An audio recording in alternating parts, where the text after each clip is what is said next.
নমস্কাৰ আজি আমি কাটাজাৰ পথাৰত আছো উপস্থিত দিবলৈ ৰাইজসকলক আমাৰ মেলাত মানুহ কম হৈ আছে বেলেগ জায়গাত মানুহ ইমান মানুহ হয় মানুহ দৌৰিব নোৱাৰে উপস্থিত দিবলৈ ৰাইজসকলক আজি আহ্বান জনাইছো আজি আমাৰ মানুহ 16-25 জন লাগিবই উপস্থিত দিবলৈ আজি মানুহকলৈ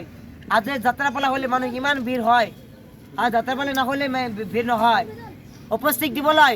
ৰাইজসকলক আজি অসমত আজি আহ্বান জনাইছোঁ আজি মানুহসকলক লেখাপঢ়া কম হৈ আছে মানুহসকলক এই দোকানত বেচানি কম হৈ আছে কিয় কম হৈ আছে অসমত আজি আমাৰ উপস্থিত দিবলৈ সাম্প্ৰদায়িক কলা কৰি আছোঁ আজি আমাৰ অসমত আহি আমাৰ বেচানি হ'ব লাগিবই আজি মানুহসকল আহি লাগিবই উপস্থিত দিবলৈ আজি আমাৰ অসমত মানুহসকলক কিয় আলোচনা কৰিছে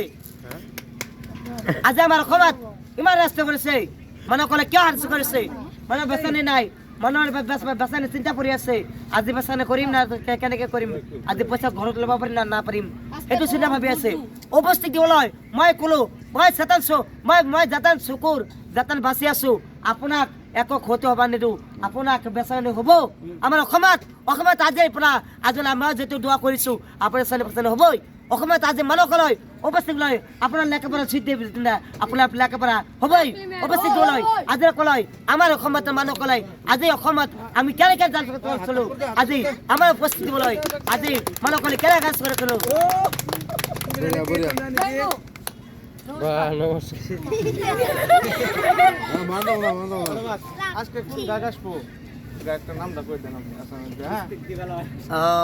সুব্ৰত সাহা হ্যাঁ